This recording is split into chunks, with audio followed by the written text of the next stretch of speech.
There are so many industrial complexes. It's not just the military, it's the corporate, it's the religious. And the one that I am most fervently trying to address, and I'm not the only one, but is the pharmaceutical industrial complex, which has a pill for every problem you have and another pill for the side effects. And then a pill for the side effects of that. And they're making a bundle. And if that one doesn't work, they just rename it and send it to. And what's happening is we're masking the pain from our trauma and then getting addicted to masking the pain of our trauma. And these industrial complexes are working together, unconsciously mostly, to keep that ball rolling forward. The only solution is to get community healthy support and start feeling that pain and discharging it.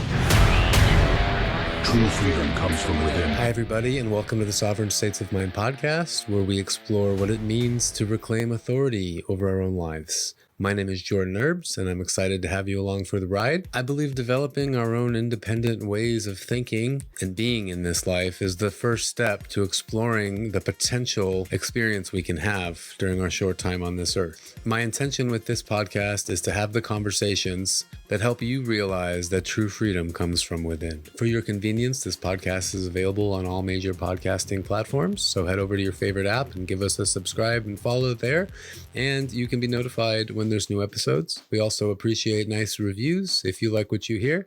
And sovereignstatesofmind.com offers an option to be notified by email when there is a new episode, or even if you're interested in the content but not quite sure you have the time to invest in listening to an hour-long conversation, we do sum up the episodes pretty in-depth in that weekly email. So that's at sovereignstatesofmind.com. Just pop in your email. We'll only use that email to send you updates from what's going on with this show. This episode is brought to you by Kapi Hawaii. If you're anything like me, you see the value in entheogenic plant allies and nootropics in your everyday life because they help us remain aware of ourselves, focus on our goals, and tune into optimal creative states. This is why I'm super proud to announce the first sponsor to approach this show is a product line of Kapi Vine microdosing lozenges from Kapi Hawaii.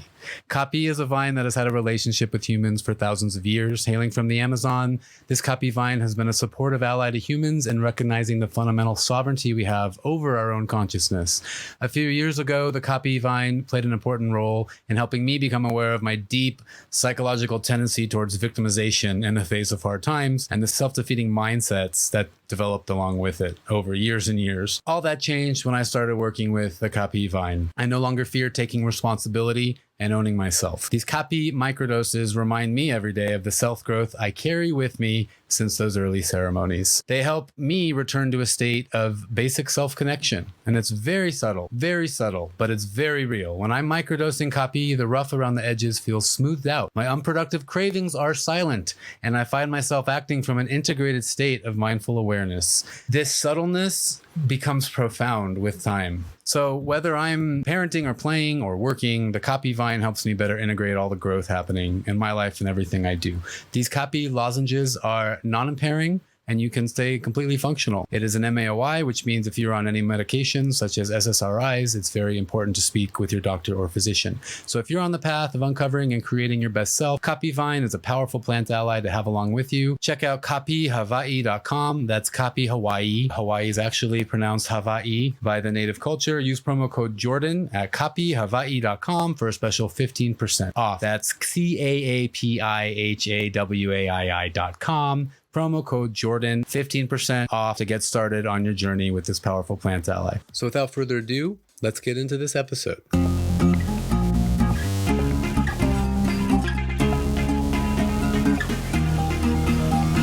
Sovereign States of Mind. That's why I picked the title for, well, several reasons. One is it's catchy, right? That's why you put it at the top of the podcast, right? It's catchy. Stop doing shit you don't want to do. It's either going to offend somebody or get somebody's attention, or, you know, I've been a therapist for 30 years with all this touchy-feely stuff, and I'm trying to find ways to talk about the healing work that people can actually bite into. So yeah, we're all being run by unconscious material. There's lots of studies on it. We, at the very best, we are 5% conscious of what we're up to. The other 95 is absolutely running the show. if I want to have some influence over my life, I have to have some consciousness about the machine that's running it, right? So that's the short version. It's of course it's more complicated than just stop doing shit you don't want to do.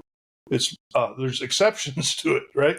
If the biggest one is if the thing I don't want to do is going to get me to complete and manifest my vision. But most of us can't even see the vision because our view is so fogged from all the old stuff. So that's the short answer. So what is all the old stuff? So you're a real interviewer, aren't you? You're like I get right into it. you get right into it, baby. That's right. I did about 80 episodes of a podcast called The Recovery Crew, but I think because maybe I'm not as good an interviewer, it was just an opportunity for me to talk. So I think a good interviewer just says, all right, tell me about this. So thanks for that. I go in and out. I go in and out, but I really just have a lot of questions for you. I'm fascinated by your work. Yeah. So. Well, also, you and I have had enough interaction. I know you're a juicy character with a lot of deep wisdom. So I want this to be a dialogue as much as possible. So the underlying stuff has taken me 30 years to be able to articulate, and it has to do with the best word that I've found to describe it is now popular. I was a trauma expert before trauma was a word that people are like throwing it around. Before it was cool. Not that it's cool, but it's now in the vernacular, right? It's a trend. Yeah, it's a little trendy. Right. But people still don't know what it is, or most of the time. And I've, done a lot of personal work and recovery, and also a lot of experiential therapy work on myself, as well as training. And all of the best work points back to the fact that we came into this world pretty clear, right? And then life starts happening. And depending on the level of dysfunction in our early 0 to 10 years old, 0 to 8. A lot of people say, especially 3 to 7 or 8, whatever those years are, those years when we're like a sponge for everything that happens. And if you don't think kids are a sponge, just listen to them saying curse words. And where did they hear that? Well, they heard it through 4 walls in an argument that was happening. Kids are a sponge for yes. They're a sponge for everything that happens. And then they go to preschool and tell their teacher what they heard mommy and daddy say. That's correct. So it's a much misunderstood and a much estimated influence on all of us. And here's what happens. We start talking about trauma. The first response I get from a lot of folks is, oh, I don't have trauma. I'm from a good family. And I go, what? What does that have to do? I don't care whether you're I'm from a good family that was a shit show, really, once I started digging underneath the surface. And these are really quality, loving people, my family. But all trauma is not abuse and shocking explosions. There is so much more that's subtle and in some ways influence our lives deeply. And it takes some education to kind of awaken to it. And no, you don't have to do it, but if you want to grow, you almost have to do it. What are the different kinds of trauma? Because in 2 episodes ago, in our Channeling Creativity episode, we talked about trauma quite a bit, because once you're healing trauma, you actually find you have a lot more creative flow and a lot more freedom and sovereignty to just be yourself. And it's really enlightening for a lot of people. It was enlightening for me. But I learned in that episode from our guest, who was actual, I think, a mental health therapist. So trauma is actually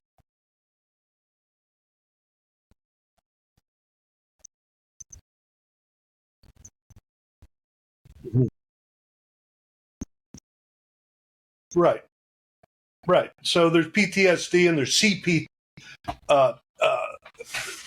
There's complex trauma, which I think is probably what you're referring to, which is the kind of trauma that we have subsequent to the original trauma, and then we stack more on top of it. And then we wonder why we're off our authentic path, right? Well, yeah. So we come in the world pretty clean, right? And I like to teach about trauma in terms of the roots, the roots of trauma. The one that most people know about, and that they think if they don't have that, they don't have trauma. It's abuse. Yeah, a little glitch there, but that happens when I start talking about trauma. Nobody wants to. There's always something keeping me from looking at it. I put a little thing on Instagram today, and I'll repeat it. I'll just do it. It's a what is this obsession with happiness? Can we let go of this wild obsession with happiness? Can we just take a breath and maybe feel what's underneath it? And maybe just allow some grief to come up every once in a while. And maybe on that same river is some joy. Can we consider that? My theory is that Instagram is the platform for hiding everything because it's all like aesthetic based. So you could write these beautiful memoirs or reflections on your grief or all your suffering or whatever it is, your healing process. But if it doesn't come with a nice, pretty picture, with good lighting, with a nice camera, then it doesn't make it on the Instagram algorithm. Yeah. So it naturally has become this superficial haven. Yeah. Well, we're going to break that loose, and we're going to trick the algorithm by putting something that looks nice and interesting in the first 3 seconds, and then give them the punchline, baby. That's the goal. There's some folks on there, and I hope you and I are willing to not just let the superficiality of social media keep us from teaching. Because here's the deal. It's the same thing with the shadow that Dr. Carl Jung talks about. There's a lot of shadow that's dark, right? The darkest part of us. But there's also the flip of it, which is, we can take the same algorithm and bring beauty and healing and wise information to the world if we play it right. If we stay out of the arguments, stay out of the superficial bullshit. But that's probably another episode. So trauma comes in these 5 roots, at least from my perspective. Abuse. That's the one most people think of when they think of trauma. In other words, sexual abuse, physical abuse, verbal abuse. It's usually pretty violent and very clear what it is. The other one is shocking incidents like explosion, war, the things that cause PTSD. These are the 2 things that people think of when they think of trauma. And if they don't have that, they're pretty sure they're good. It's the other 3 that are more subtle, and we all have it in one form or another, and it's running the show. The first one is abandonment. Now, that's not always because we had a family that abandoned us. It has to do with emotional. Kids need a lot of emotional attention, and sometimes families are busy, right? Or there's addiction or mental illness, and there's either physical or emotional abandonment that comes behind it. Sometimes there's extreme dysfunction, and there's a lot of it, and which is very closely tied to the fourth one, which is neglect. And it doesn't necessarily mean that there was some nefarious parent neglecting their child. It can come in the form of being from a military family and got dragged to 80 different households, and the kid grows up wondering where he belongs. There was nothing nefarious or there was nothing abusive about that, but it's still trauma that lives in the body. The Ruizes from the 4 Agreements actually call it domestication. We got domesticated into certain rhythms of life. And then the biggest one, Jordan, that is the most underreported, the most and the most ubiquitous, and that's enmeshment. It's also a word that people go, what? Well, enmeshment is roles in the family that are that have been twisted a little bit. In other words, and if there's addiction in the family, they get twisted a lot. In my book, I wrote extensively about the different roles we take to try to balance the system, right? If there's addiction, then there's going to be an enabler. There's going to be a lost child. There's going to be a hero child. We all take on these different roles to balance the dysfunction in the family. Sometimes we have to grow up too quick. Sometimes we get infantilized. Like my mom came to school many times and bailed me out of consequences, right? I never had, then I grew up, and there's actually, I just want to let you know, there are consequences in this world.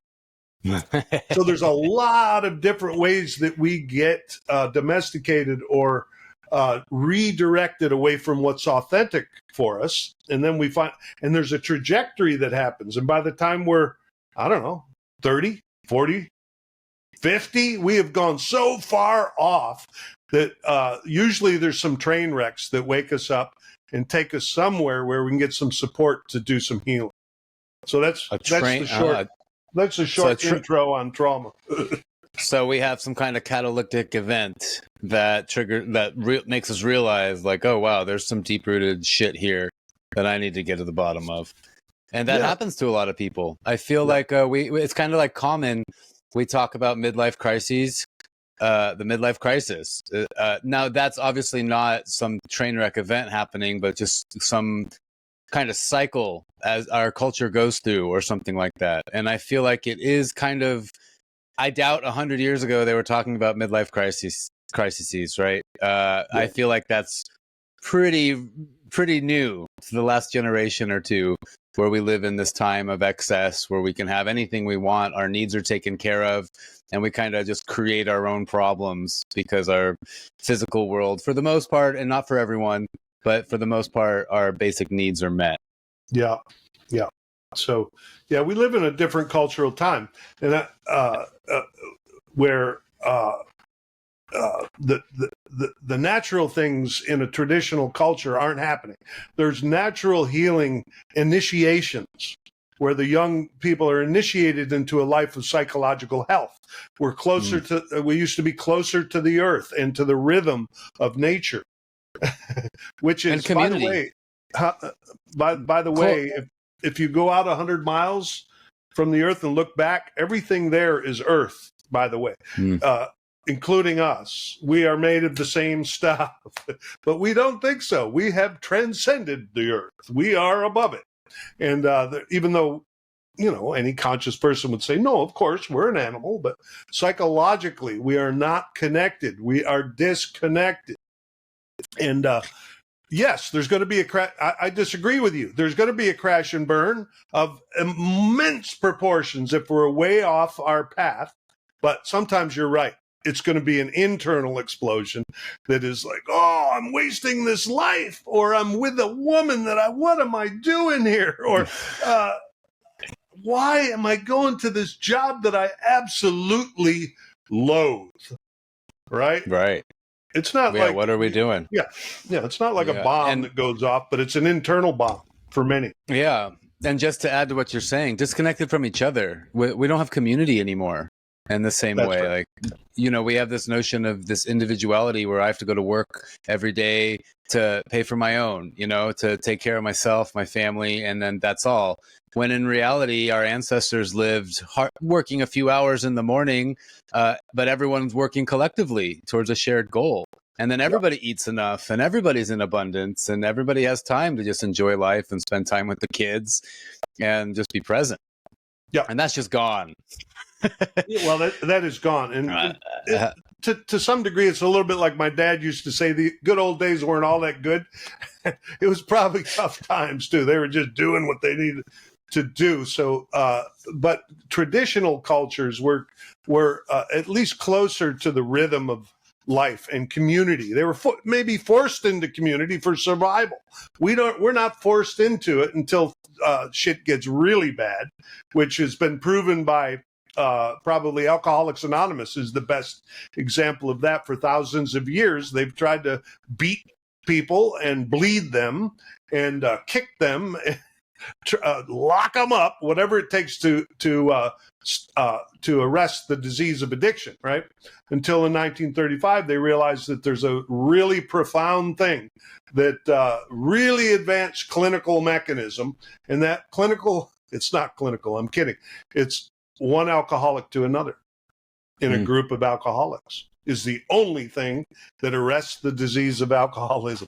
And alcoholism is just the same thing that we're all doing, which is trying to self-medicate the trauma. The only solution is community. So, two notes real quick before we move into this back into this trauma. One, there's a great book to this point of community. It's called A Paradise Built in Hell.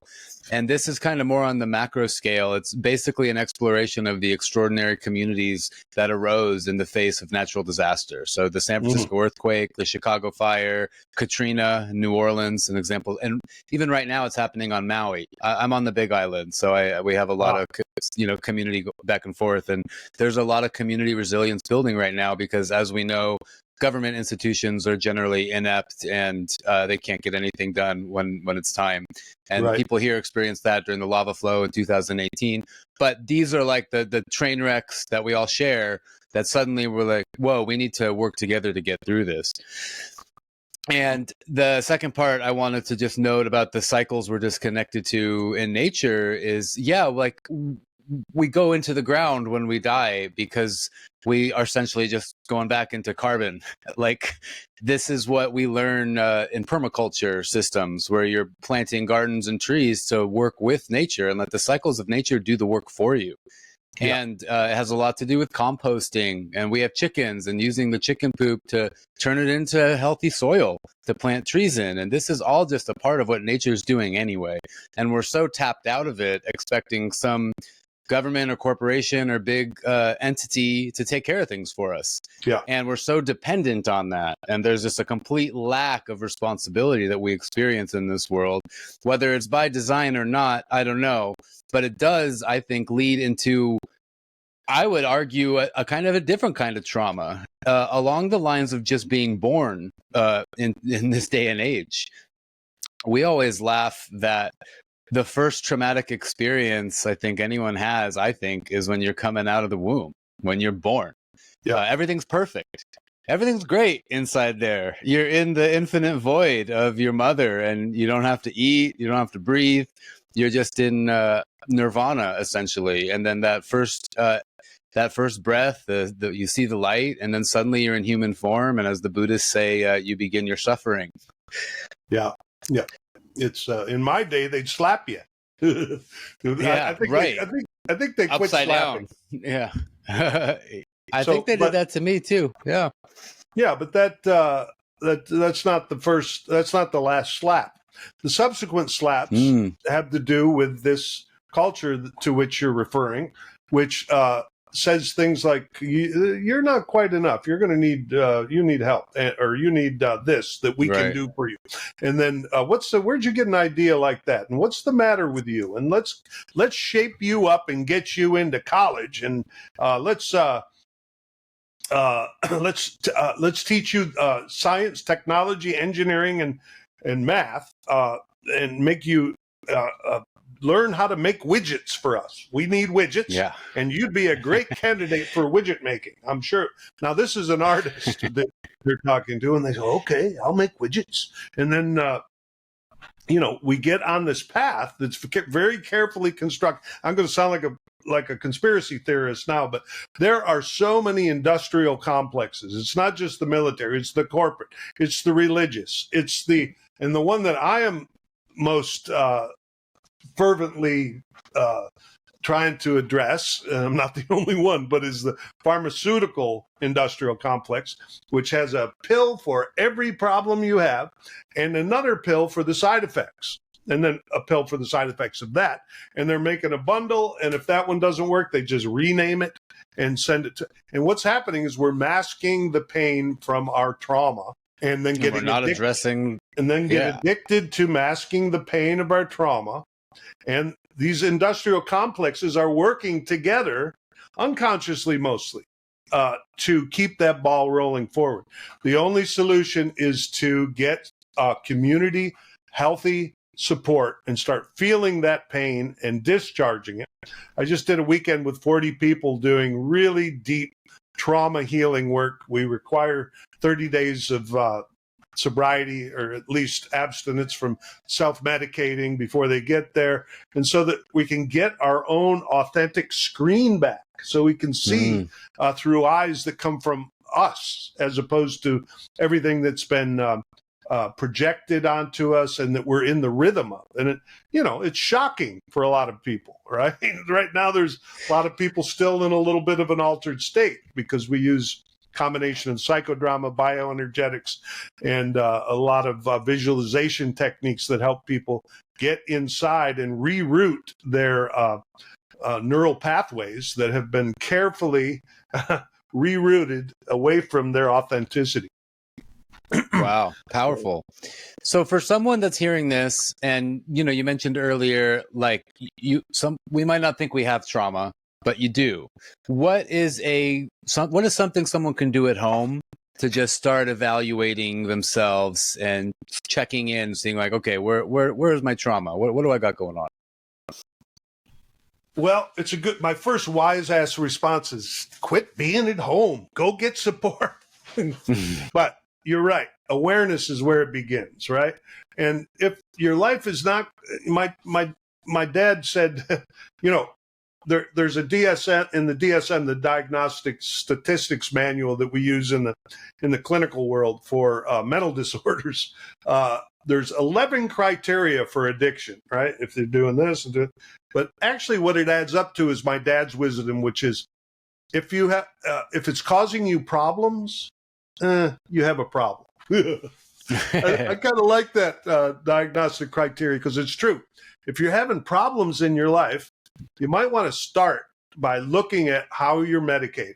And that doesn't necessarily mean pharmaceuticals or alcohol or drugs, although that's kind of the big three that people are using to completely zone out.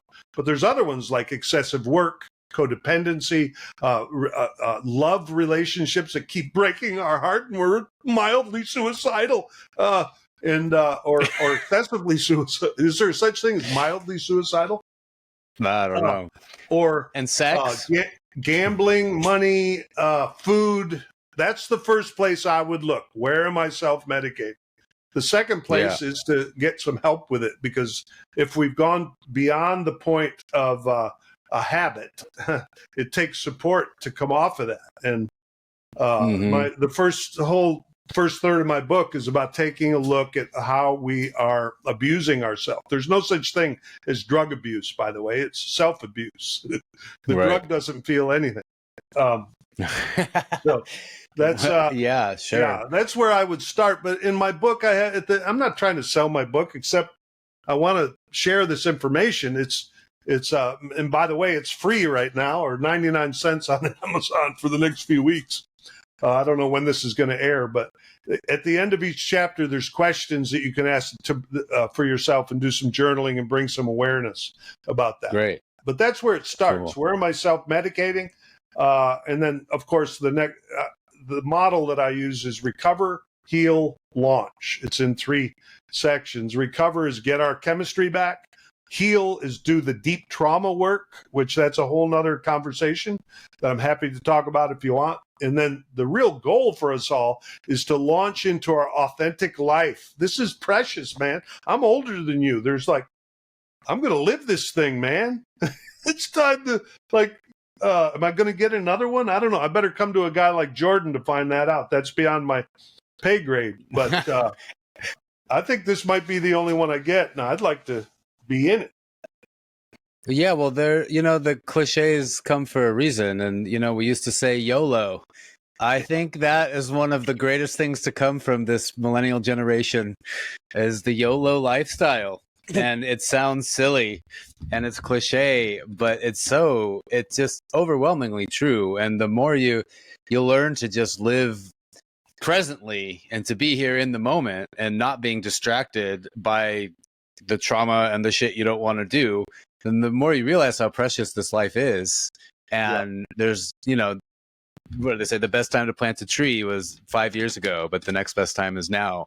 And it applies in this scenario as well.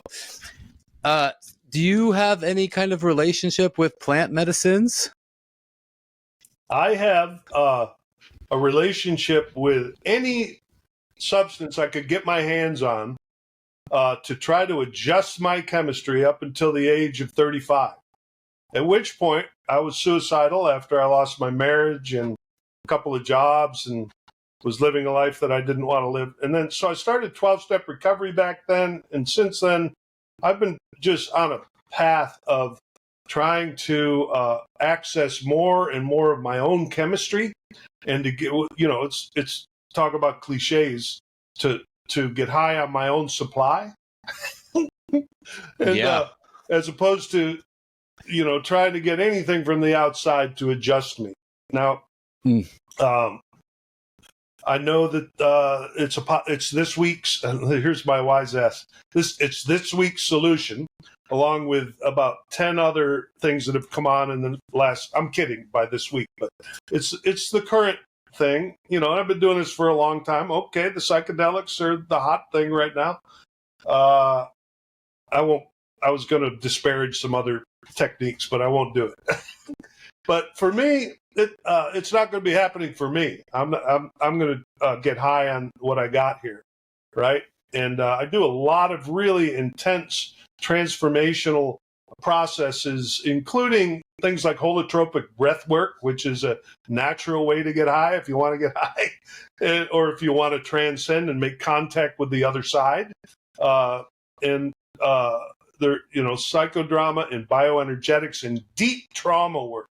When you come out of that, there is a contact with the universe that can't be described or replicated by any kind of synthetic or counterfeit version.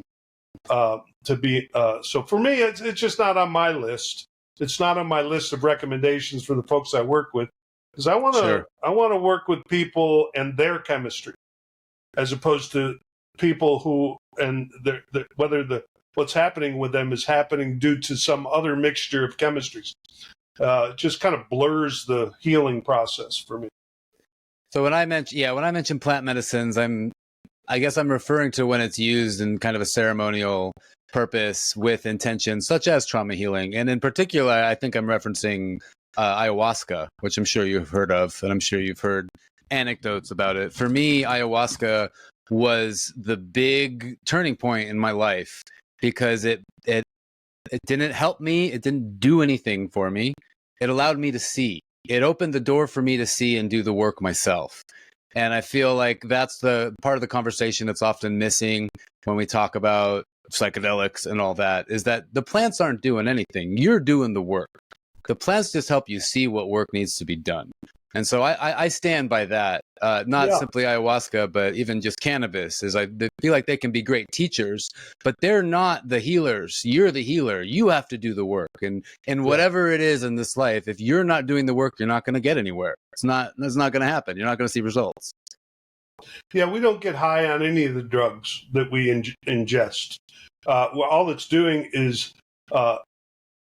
stimulating the chemistry that we already have in our body, right? And that's what's happening. We have the ability to access those other levels of consciousness within us if we want to. We want to. I don't care if that gets somebody going and on this process. I don't know. Take them out in the woods, and I do a lot of ceremony. I studied with 2 different Native American medicine people for over 12 years. And so I'm quite familiar with all the options and all the ways to get high without getting high. And also, for some people, they're not going to get into this work without some help. I don't even care if it's an AI therapist. If it starts somebody on the path of looking within, I'm for it. It's just, in my school, which is a pretty big community of folks now, really try to keep their system.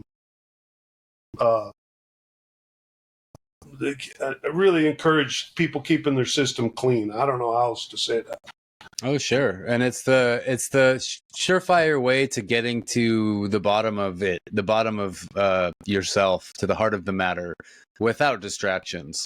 And, when we have a lot of distractions, sometimes just making them less can be effective. And until you get to that point, like right now, I'm in a point where not even on caffeine. It's like I'm just sober again. I finally got to that, into that alignment. And I've experienced it before in my life, but I go in and out. I find it phasal.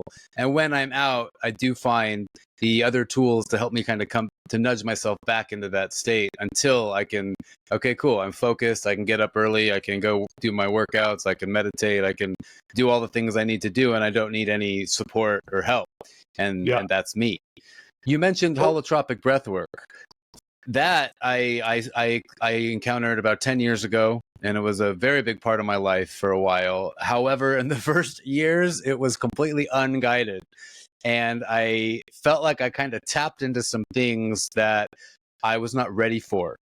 And in some cases, it opened up some doors in my life that ended up causing more trauma than healing trauma.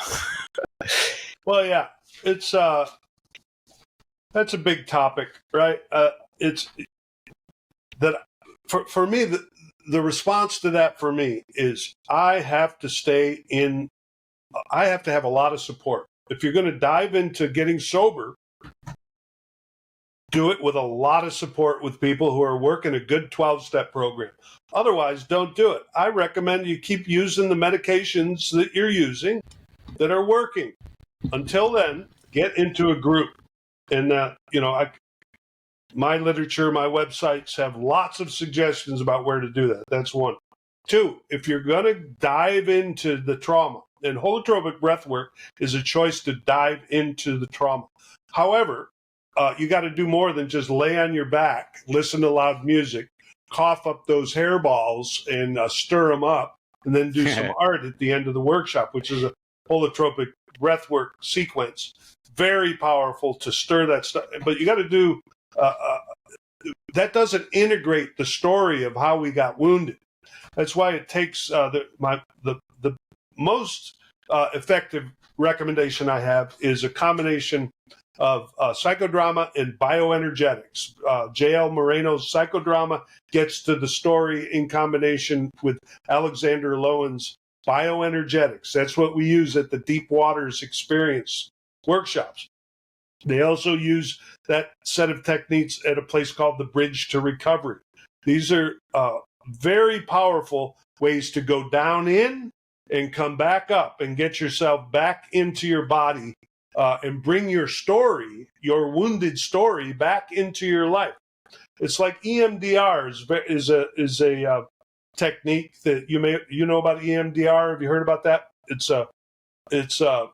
It stands for eye movement desensitization. I can never remember what the last one is, but it is the most effective intervention for PTSD. Because what happens is when we are shocked into some kind of trauma, our short-term memory, our body is genius. Our short-term memory is ready to react to that same thing, even if there aren't any bombs that could possibly go off. We're waiting for it, right? And what EMDR does is help that trauma sink into our longer-term memory. It's very effective. However, it doesn't help us to necessarily integrate the trauma, the story, into our life. It just kind of gets it out of the way. With holotropic breathwork, it stirs it up, but it doesn't necessarily help you bring that story into your life and integrate it. Whereas the combination of 12-step recovery and these deeper role-playing visualization kind of processes can bring the authentic story that happened to us more vividly into our life, discharge the trauma from it, and just make ourselves more of a person of depth. Yeah, some shit happened to him. Look at him. Wow, he's there's a vibrancy. People that have a lot of trauma that haven't looked at it are often what we would refer to as dissociated. You can't even really, they've learned how to keep it down and not have it up on the surface of their personality. And the real work is to get the flow happening again, right? So that we're in our lives emotionally. And it takes support, and usually group support. A lot of people want to run off and do it on their own. It's not recommended that you do a bunch of stirring up of our shit and then isolating. No, that's not good. I really like that way of looking at it, as integrating it into your story, because we're creatures that have storytelling so deep within us. That's how we have shared information for so long. That's so true. So true. Michael so, Meade. You know about Michael Meade? Yeah, man. I don't know. Check out some of his. He tells Michael stories Meade. while he's drumming, and sort of inducts you into the myth. He's one of the mythopoetic genius guys. It's great. So you mentioned bioenergetics to help bring that trauma out once you've shaken it up, and more to help integrate it. Do you mean by that like exercises, like almost like Tai Chi, or what are some examples of bioenergetics? Bioenergetics is a very specific set of tools. Alexander Lowen developed it, and it's called bioenergetic analysis. In other words, everything that's happened to us is in our body in a tense position somewhere.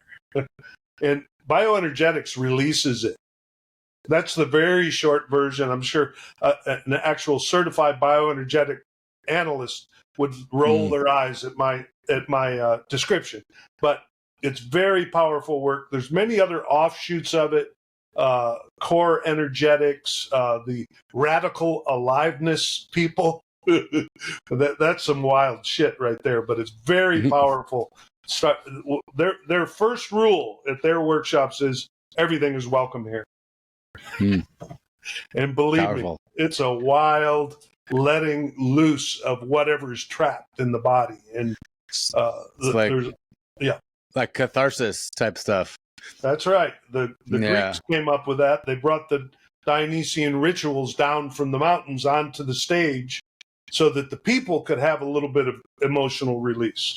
Yeah, that's how I originally got into holotropic breathwork, was from the Osho meditations. Bhagwan, the guy from that Netflix documentary Wild Wild Country, and they had that cult over in Oregon. Right. But there was a lot of profound stuff going on there, even though it got all messed up, like cults tend to do. That's right. And what I had learned, 25 years after that happened, but they had these recordings and they have these sessions, and it's essentially that you breathe, then you dance, you get cathartic, and then you have a meditation to integrate it. You do some drawing. And it's a powerful exercise. And I would say to anyone listening, definitely do it with a group and with someone that is leading you in the beginning, especially the beginning, because it's energy it's energy you want to stir up, but you want to be able to release it and integrate it the right way. Otherwise, you're just shaking the pot, and in my experience, you're going to make more trauma with what happens after that. It stirs a lot of the ego. I'll put it that way. I think that's the simplest way I can put it. And that kind of starts to manifest in your life in other ways. What was the other? So you have a whole repertoire of tools here that you bring in when people come to your, what are these retreats? Or are they the afternoon weekends? What are these sessions? Well, I'm a psychologist in private practice. So I see 2 days a week. I just see people back to back. And for the most part, I've quit. I've quit trying to actually do much healing in that space. Mostly, I'm a referral source. I refer people to themselves. refer them to group therapy or 12-step recovery, which is Scott Peck said 12-step recovery was the most important movement of the 20th century that started in the 20th century. There is support for every corner of our lives, not just addiction. It's Dr. Carl Jung's psychology in a popular expressed form. And I don't think many people think you got to be an alcoholic or an addict or some real wacko to go access 12-step recovery. But my friends, it's the healthiest bunch of people on the planet. So that's the first thing. I'm trying to refer. And one of the things I also refer to is places where they can do the deep work and have it integrated in a sense of community. Not unlike what you were referring to earlier, in a traditional culture.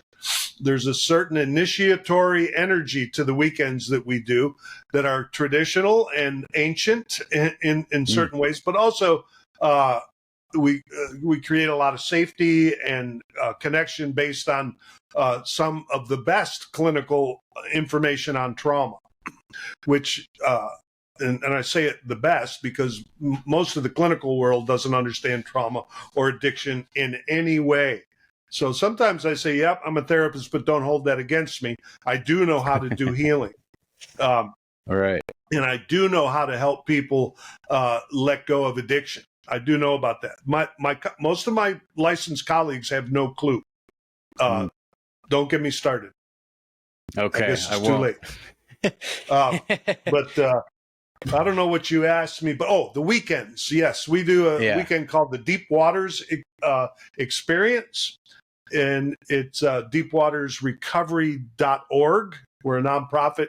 Anybody that wants to come can come, and it's a by donation model, and it's a 3-day intensive with groups afterwards, and that are on Zoom because people come from all over the world to these workshops.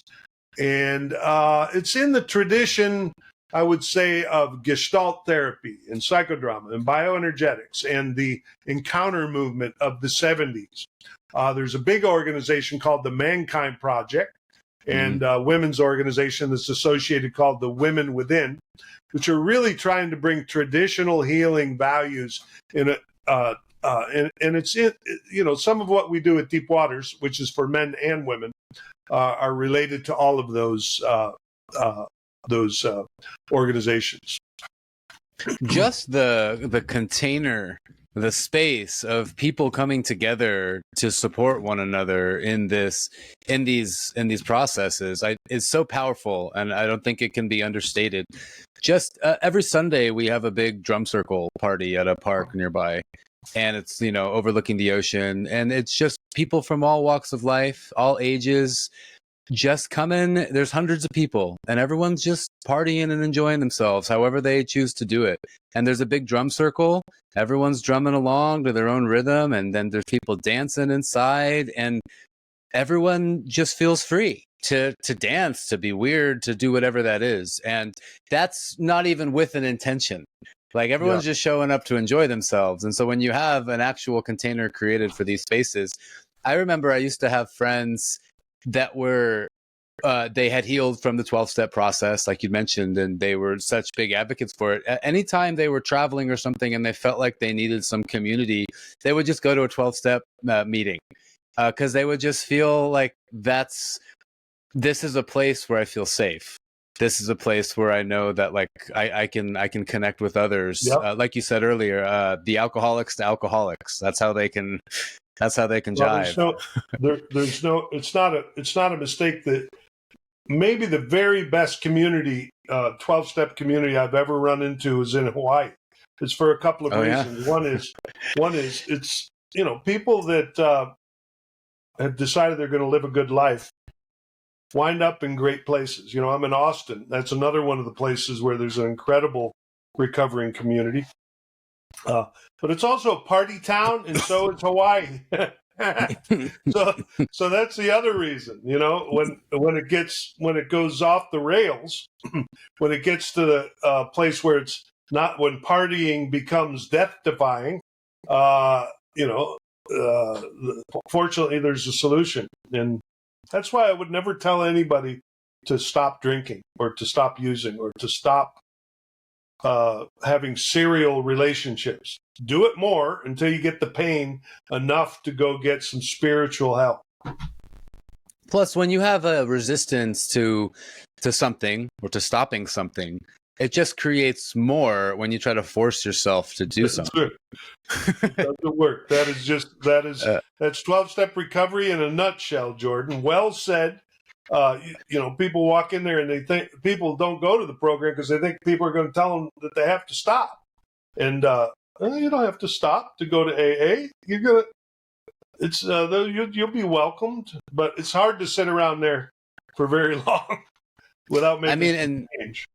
And then in these anonymous environments as well, like where else can you just admit that you have a problem? Because you know it, I know it. Like we're the only ones that can know it. And like, okay, I'm too scared to tell my wife that I'm addicted to porn, for example. Yeah. I'm too scared to admit to my family that I'm an alcoholic and I lost all their money or That's whatever right. it might be. But you go to a place where you're anonymous, and then you can process through that, and you can feel loved in the process, and that can't be understated. Very powerful, very important part of it, right? Especially in the beginning. Now I don't give a shit. I've been going for so long. What do you want to know? The last podcast I was on, she kept asking me about my jail time. Jesus, Oh, yeah? all right, I'll tell you about it, but do we have to spend the whole podcast on it? Well, you can't just bring that up and then not tell me about it. There wasn't that much. It was actually one possession charge, one a couple of nights in jail because of not paying warrants, and one public intoxication. So there was no long jail time, but yep, I have a little story about being on cold, wet concrete. I've had my addiction took me there. Yeah, sure. And that's powerful. And then the vulnerability, the strength required to actually be vulnerable about it and share and be authentic and open. That's once you feel that concrete, it's like, I'll do anything. What do you want me to do? I promise I'll never do it again. Yeah, well, it takes a few times for some of us. Yeah. Well, and that's what makes you such a leader today, is because, you're not hiding from that past of yours and that story. It's like, yeah, this is how I got here. This is what makes me me. Yeah, no. You know what I was doing out there, Jordan? I was trying to find God. That's the other thing about 12-step recovery. When you're in there sober, you're in there with people who are getting high to try to feel that thing. It's a lot. It's not unlike that spiritual,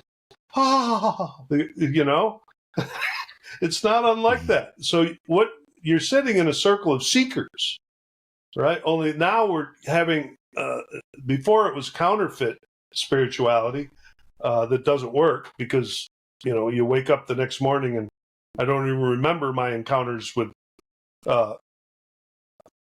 whatever I was doing, right? With whatever you were doing. That's right. So that's in 12 in the work, in all of the work, the healing work, it really becomes a spiritual experience. And I don't mean religious in any way. What I'm talking about is we get connected to each other and the world. We start realizing that we're part of this thing and not separate like we do when the most advanced version of feeling like we're separate from the world is when we're self-medicating. We completely distance ourselves from our own authenticity and our connection to other people's authenticity.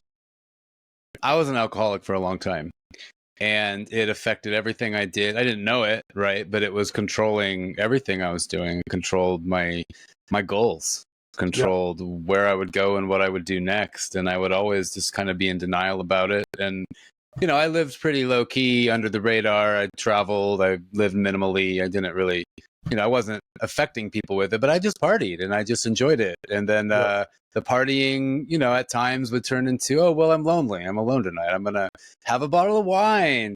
And then the next day would turn into depression. Oh, I'm alone. And then you just realize these like self-fulfilling looping cycles. I'm like, what am I doing? This isn't. And it took me a long time to finally admit it to myself. I never went to any kind of AA or 12-step program. I had too much pride. And I learned about them after the fact. But because for me, something was always about like, I got to do things my way and the hard way. Like I got to do it my way. And I knew like, if you're a man, Jordan, you got to figure this out. You got to stop and you got to come to terms with who you really are, what you've been doing, not just with the time you've been wasting, but the relationships you've been not honoring. And yeah, it was a process, but I did it. I got through it. And nowadays I have a very nice relationship with alcohol. I'm off of it again, but I can be balanced about it. And I can have a beer and I can feel later of like, okay, that was a fun hour. But now I have a headache or now I have a stomach ache. And okay, that's it. Yeah. So sometimes that old masculine message that we got of be tough, pull up your bootstraps, do it yourself, kind of works for some people. It just never worked for me.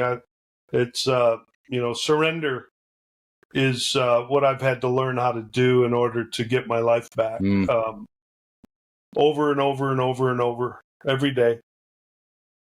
And it takes, a lot of support. I was probably about your age when I finally quit trying to do it myself. But I had much more of a shit show happening than you do, I'll tell you that. Yeah, maybe. So I'm grateful. I was always, yeah.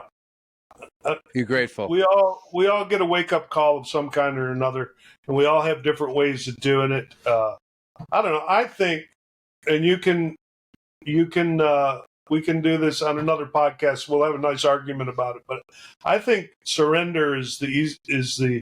It's an easier when you path. Easier when path you have those resources. Forcing myself. You know what I mean? Yeah.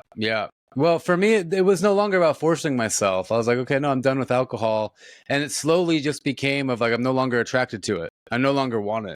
And I would try. Like I was in Ireland and I was like, I can't like not go have a Guinness, it's the best, beer in the world, like in Ireland. And then I would, and it would turn into like 3 or 4. And then the next day I would be like, what am I doing? Like I was trying to write a book at the time. And I'm like, this is just affecting everything that's important to me. And yeah, so I would find myself kind of like, dipping my toes back in, like, oh, I remember why I like this. And then something kind of, would jolt me out of it and realize, nope. Yeah, well, so we all have different processes, and, you may or may not have that thing. I don't know. You might not be an addict. For me, if it's one thing that once I put one of them down, it's like the whack-a-mole. I'm looking for another way to medicate myself. So I just go to a bunch of meetings and love the support, and it's not for everybody. Yeah. And I love that lesson of surrender. I mean, once you have the intention, you can surrender to it. I do firmly believe that. You have an intention in this life to make some growth or to whatever it is. You set your intention to make it happen and you put in the work and you allow it, but you surrender to it. You don't try to control it, but you do have to do the work. It can't be done for you. I can't stress that enough. Yeah, that's right. The best joke in 12-step rooms is, AA didn't work for me. And then you have to let that sit there for a minute, because a lot of people say that and say, well, it doesn't work for anybody. You have to do the work. AA doesn't do anything. So stop doing shit you don't want to do. Who would you recommend to pick this up? Anyone? My marketing guy, we keep talking about that. Who's your audience, Bob? I don't know, man. Everybody. He says, you can't say that. We got to figure out who this is for. I would say probably my first response would be somebody who's like really looking at their life and have tried some things and it just ain't working. They've tried to change it. It's not working. I have some good suggestions how to get some traction. But they're not, they're pretty simple, but they're not easy. I think you nailed it on the head earlier when you said like it's going to pop off the shelves. You see that, stop doing shit you don't want to do. And if that resonates with you, you're going to pick up that book because you're like, wow, I'm doing shit I don't want to do all the time. Yeah. So I was, originally just going to leave the title like that and then some kind of a superficial subtitle. But then I said, I'm not going to try to trick people into thinking it's something it's not. So the subtitle is A Straightforward Guide to Letting Go of Unresolved Trauma. So I'm at least owning what you're getting into if you get into the book. But it's also, I'm not suggesting that the book itself is a solution at all. It's another referral to community. Of which there is a lot of support in the world once we start looking around and let go a little bit and surrender a little bit. And then what happens is you start running into people like I ran into you. You're going to run into other seekers and get out of this isolated world of trying to figure it out with this inept machine up here that knows almost nothing, but we think it knows everything. And we start letting go a little bit at a time, listening to the wisdom of others, taking a little bit of direction. Now, guys like Jordan and Bob are not very good at that. we're pretty smart and creative, and we want to figure that shit out ourselves. But, we didn't get to where we are, pal, without, okay, I'm going to listen a little bit and allow myself to be part of this bigger thing. And, And without getting too deep into the weeds, like other people are, in my opinion, like if we want to learn about ourselves and learn anything in this life, it comes from the people around us. It comes from anyone. It comes from conversations. It comes with connecting. And when it's real because you can feel it. It gets you excited. That's right. That's the beauty of a lot of the work that I do. It looks on the surface like, I'm doing a lot of healing work for a lot of people. Actually, you know what I'm doing? Exactly what I want to do. And I do work at these weekends. As the leader of the weekend, I step to the center of the circle and cough up a bunch of old hairballs. And, some people look, well, how can the leader be crying in the middle of the circle? This is how this community works. That's beautiful. I didn't get into this work to step back and be the all-knowing person that has it all figured out. No. And that's the other thing about 12-step recovery. The thing that works is the expression of personal experience. And then I say, oh, yeah, me too. Oh, yeah. It's an amazing dynamic when we get out of isolation and start to let go of those old messages that I'm telling you, I have a whole process at these weekends where people have to start uttering the words, I need help. I need help.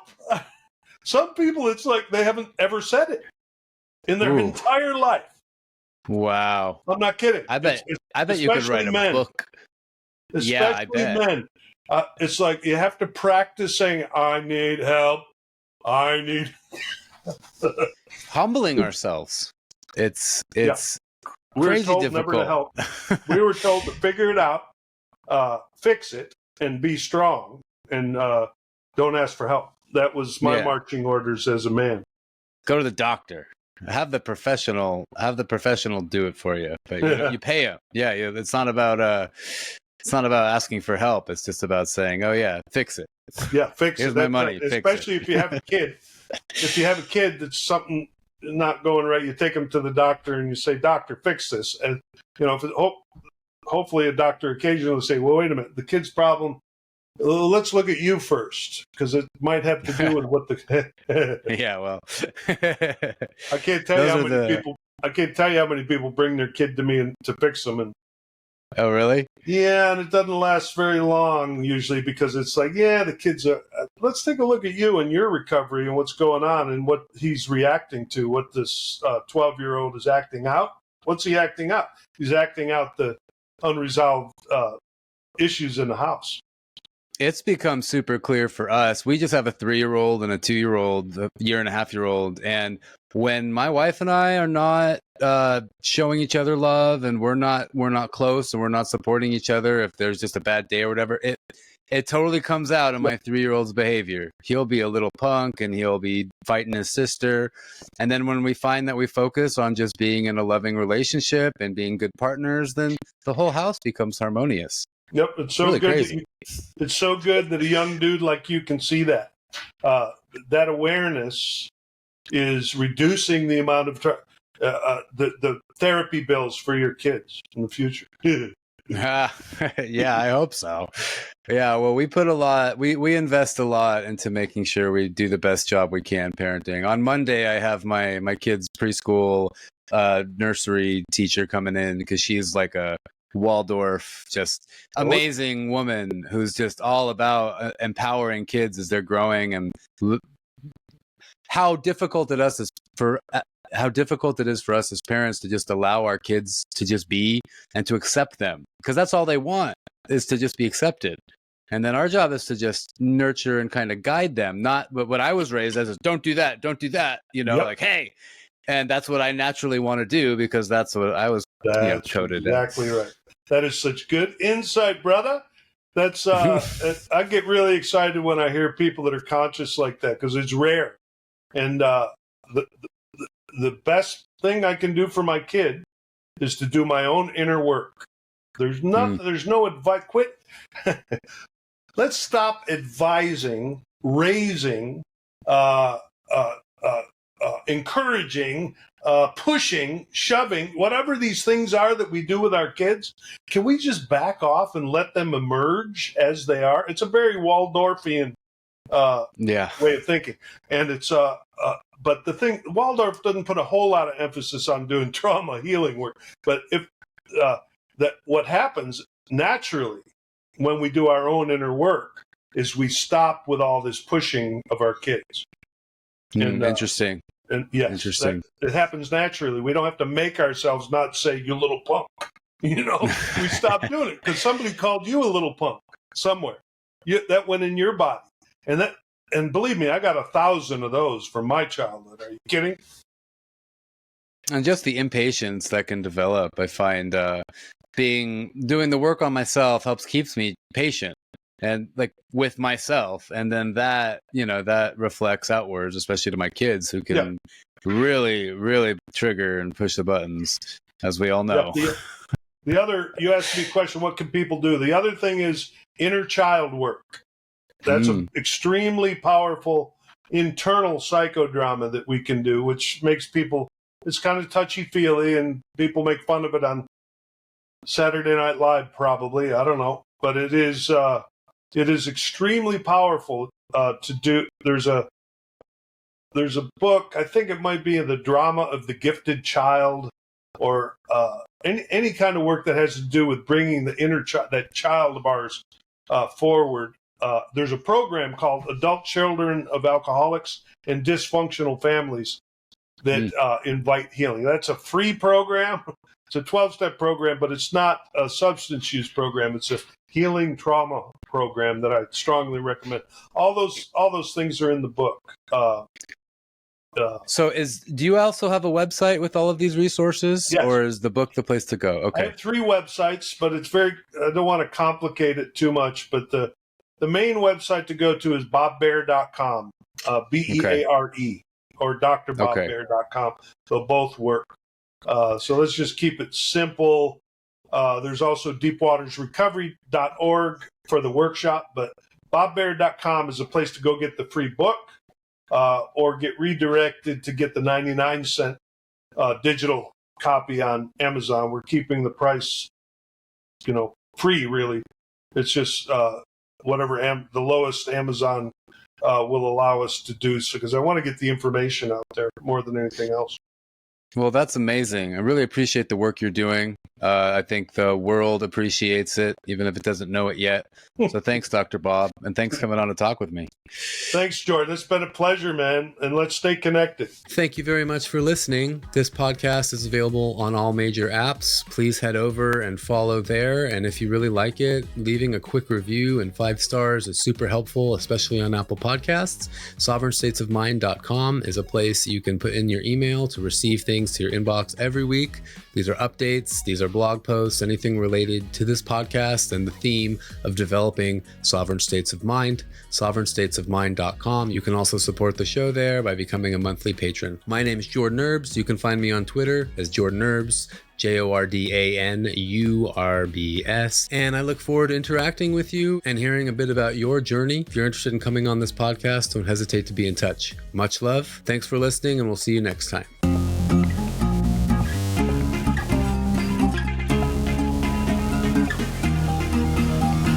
Sovereign states of mind.